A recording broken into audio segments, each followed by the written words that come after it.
বাড়িতে থাকা কিছু সামান্য উপকরণ দিয়ে বানিয়ে নিন সিমাইয়ের এইরকম সেদ্ধ পোলাও, যেটা একবার বানিয়ে খেলে বারে বারে খেতে মন চাইবে।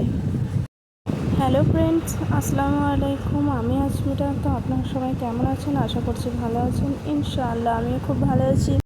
তো আবারও চলে এলাম আপনাদের কাছে একটি নতুন ভিডিও নিয়ে। তো আজ আমি বানাবো সিমাইয়ের সেদ্ধ পোলাও।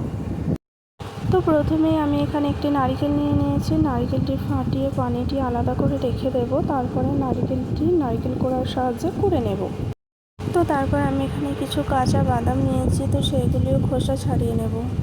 তো ফ্রেন্ডস, আপনারা দেখতেই পাচ্ছেন আমার এখানে নারকেল কোড়াও হয়ে গেছে আর বাদামের খোসা ছাড়ানোও হয়ে গেছে।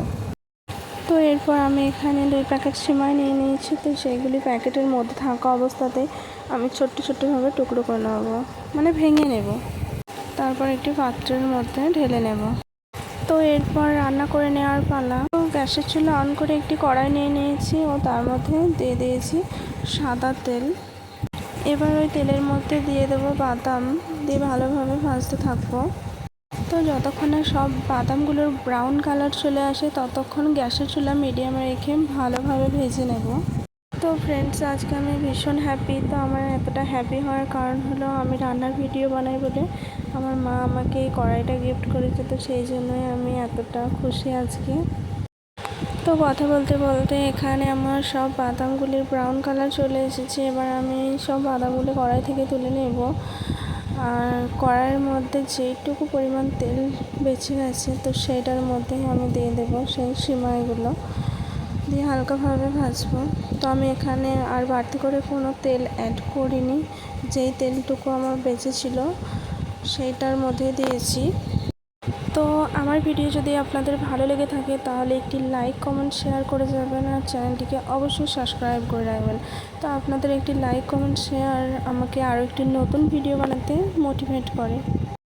তো এখানে গ্যাসের চুলা মিডিয়াম টু লোতে রেখে সিমাইগুলো ভালোভাবে ভেজে নেব। তো তারপরে এখানে দিয়ে দেব একটি তেজপাতা। তো তারপর আমি পরিমাণ মতো চিনি দিয়ে দেবো। তো চিনি দেওয়ার পর একটু হালকা ভালোভাবে নেড়ে নেব। তো নারকেল থেকে আমি যেই পানিটা আলাদা করে রেখেছিলাম এবার সেটা দিয়ে দেব আর সামান্য কিছুটা পানি দেব, দিয়ে ভালোভাবে নাড়তে থাকবো। তো এরপর সিমাইটাকে একটু ভালোভাবে নেড়ে চেড়ে সেদ্ধ হওয়ার জন্য একটু রেস্টে রেখে দেব।